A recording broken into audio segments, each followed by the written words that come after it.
We ready? Okay. Okay.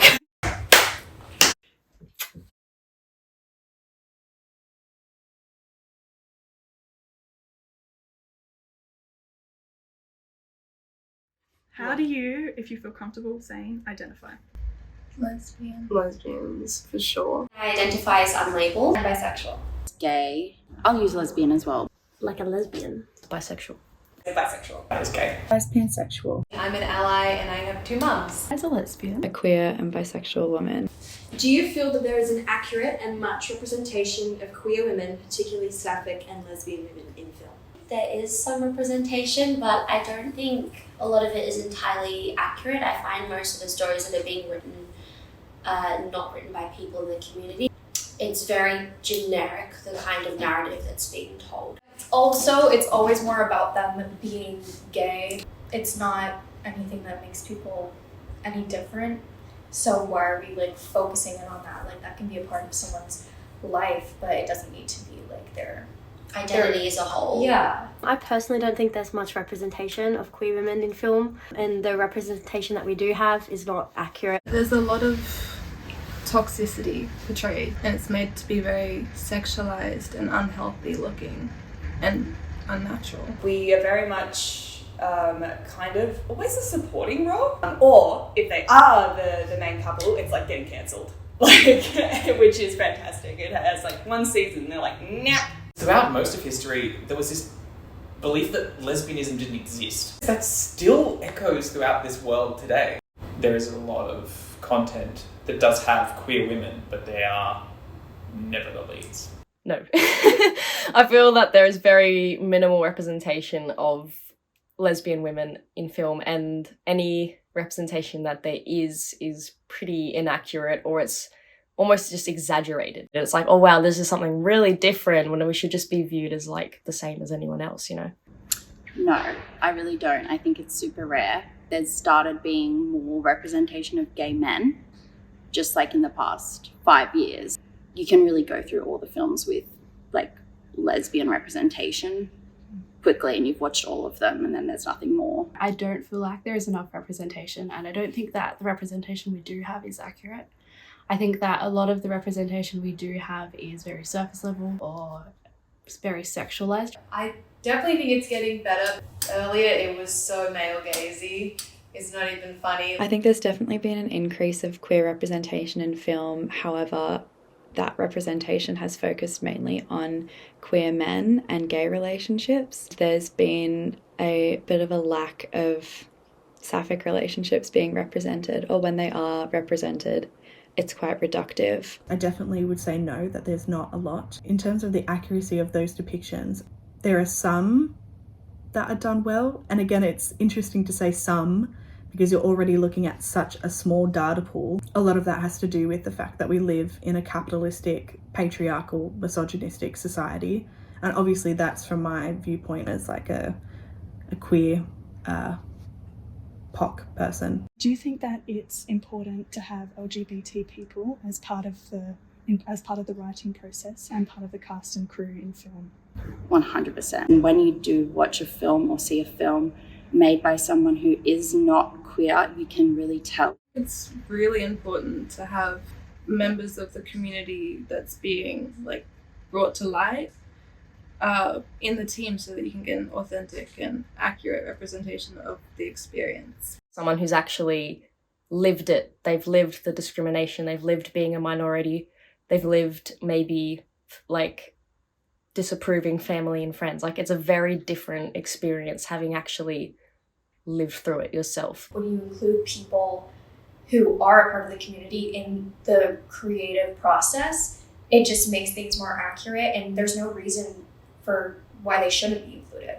I think that is imperative that the cast reflects what they are representing in the film. Listen to people from the LGBTQIA community and what they have to say and how they want to be represented. I believe that it is important because their input can help make the experience more accurate.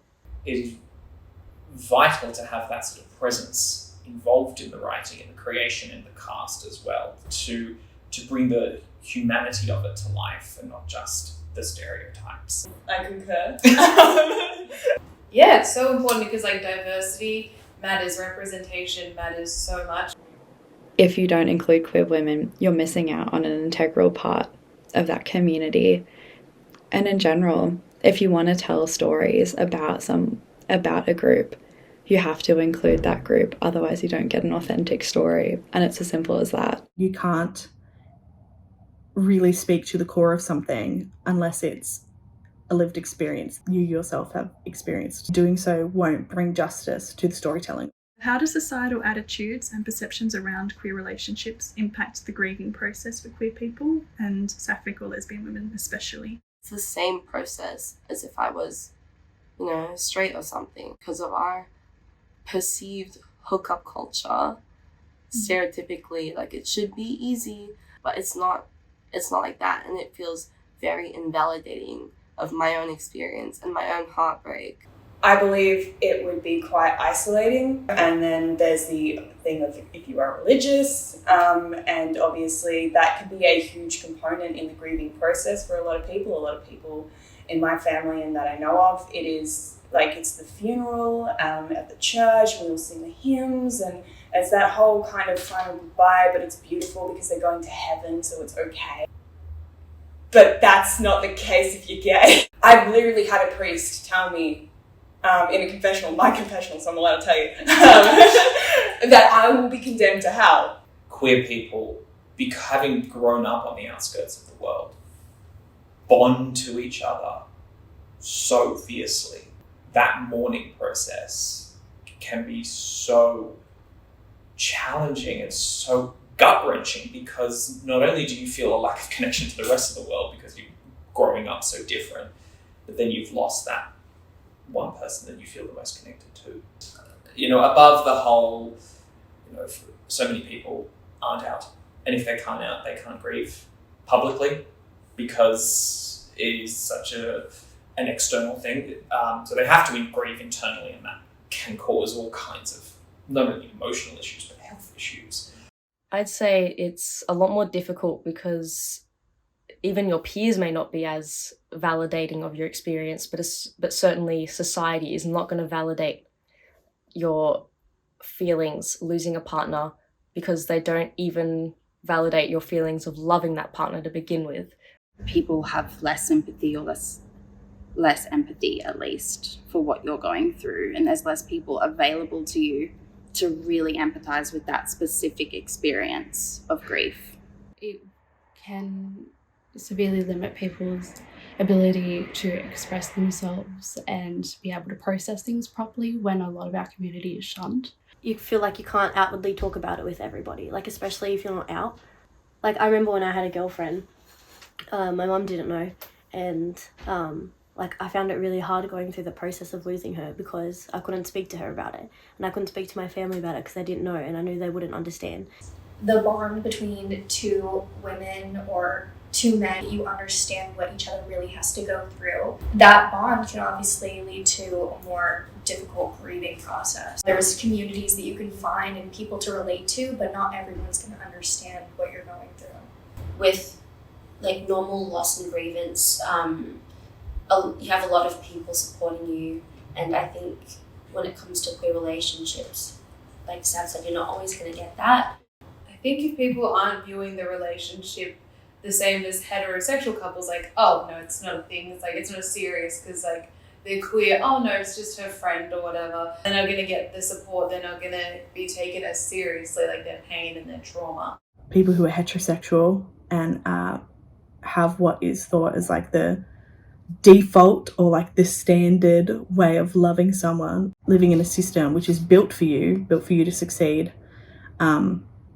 obviously impacts your relationship and impacts the way that people grieve the loss of their partner. Queer women are already working in a system that is not built for them, and then losing a partner can be like a profound loss because it's not really a story that's told or spoken about. I think the loss of a partner can affect queer women very differently than the loss of a partner does in heterosexual relationships.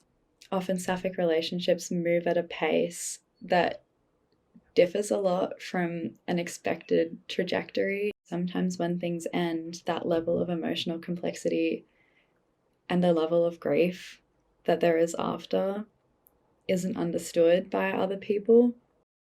And having more representation of that in film would be an incredible way to change that. The point of film is to tell people's stories that they wouldn't have otherwise seen, and to be able to show more people the emotional complexity of sapphic relationships, and the devastation you can feel after something like that ends, I think is really, really incredibly important.